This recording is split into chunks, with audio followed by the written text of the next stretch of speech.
Det er 1 år siden Høyre tok opp denne problemstillingen, og det er 3 år siden vi tok opp den for første gang i forhold til sittende justisminister. Det er et faktum at Outlaws nå utfordrer det hegemoniet som Hells Angels mener å besitte, og det kan, som Kripos påpeker, føre til en konfrontasjon mellom klubbene. I Dagbladet mandag 18. oktober så beskrives en situasjon hvor MC-klubben i Norge rekrutterer gutter i voldelige ungdomsmiljøer. I en situasjon hvor vi har et barnevern som ikke greier å fange opp en lang rekke gutter med eller uten minoritetsbakgrunn, så er det bekymringsfullt. For det betyr at rekrutteringstilfanget for disse klubbene øker. Og det er ifølge kilder den dominerende tendensen i den pågående rivaliseringen vi ser mellom de få MC-klubbene som vi har nå, som kan knyttes til kriminalitet.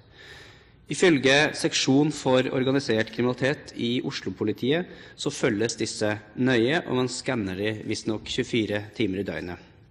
Samtidig så understrekes det at man tar dem først når de gjør noe kriminelt, men ikke drive nulltoleransearbeid mot disse miljøene. Hva det å ikke drive nulltoleransearbeid mot disse miljøene betyr, vil jeg be om at statsråden sier noe om, all den tid erfaringer fra andre land, og også i Norge, tyder på at det er helt nødvendig med nulltoleransearbeid mot denne type miljøer, og rekrutteringsmetodene de bruker.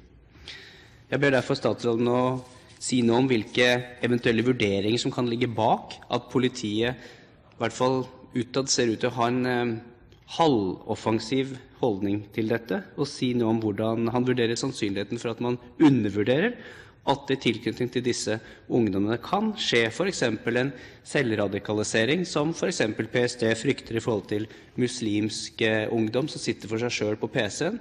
Tilsvarende mekanikk og måte å gire seg opp på kan jo også skje i forhold til annen type ungdom som ikke er av muslimsk bakgrunn, men som hører på andre miljøer og selvradikaliserer seg på den måten.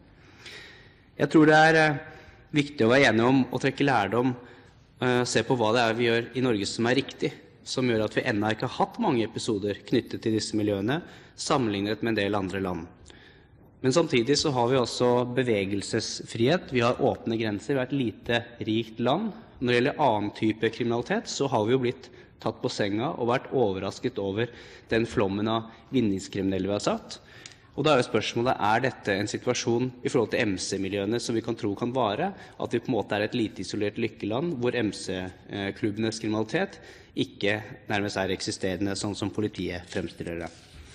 For Riksrevisjonens rapport om organisert kriminalitet, som var til høring i kontrollkomiteen nylig, sa jo ganske mye om hvordan myndighetene har vært og fortsatt er på hæla i forhold til hvordan vi skal organisere arbeidet med organisert kriminalitet, som da MC-miljøene i hvert fall i utlandet er veldig involvert i. Det er også relativt nylig at man så i en NRK-dokumentar hvordan innsatte i norske fengsler nærmest lo av norsk innsats i forhold til organisert kriminalitet, ved at de aldri tar de som er de reelle bakmennene, men tar de små og mellomstore fiskene, men ikke tar de 30 personene, mente han, som står bak. I Riksrevisjonsrapporten så etterlyses det et sterkere etterretnings- og analysearbeid på nasjonalt og ikke minst regionalt nivå, og flere strategiske analyser for å gjøre innsatsen mot organisert kriminalitet mer målrettet og koordinert. Og undersøkelsen viste også som kjent at det er store forskjeller i hvilken grad det er etablerte rutiner for samarbeid og informasjonsflyt mellom kriminalomsorg og politiet. Så kom det en kjent sak, nemlig at politiets IKT-systemer i liten grad legger til rette for en effektiv kriminalitetsbekjempelse. Der er vi jo i gang, men vi kommer til å bruke flere år før vi har på plass nye IKT-systemer.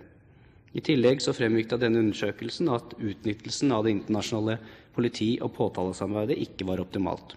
Mye av det ligger til grunn for det forslaget fra Høyre som ligger til behandling i justiskomiteen nå, om bedre strategi og tiltak for å bekjempe organisert kriminalitet i justiskomiteen.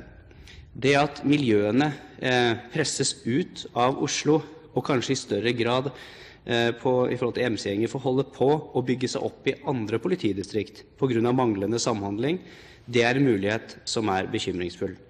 Jeg ber derfor statsråden gi en vurdering av hvordan situasjonen i landets ulike politidistrikter, hvordan samhandlingen mellom det skjer, og ikke minst på hvilken måte statlige myndigheter konkret bistår for eksempel kommunene i sitt arbeid med å forebygge at disse klubbene får fotfeste også i politidistrikter og kommuner utenfor Oslo. For det vi vet at den type samarbeid helt nødvendig for å forebygge. Og vi vet nå at etter nesten 2 år i prøvetid så Outlaws MC Trondheim blitt fullverdige medlemmer av den verdensomspennende klubben. Harald Moholt, politiinspektør i Trondheim, uttalte følgende: «Vi feirer ikke, for å si det sånn, til VG-nett 12. oktober. Det tror jeg heller ikke vi bør gjøre, at man nå har fått etablert en ny avdeling i Trondheim.»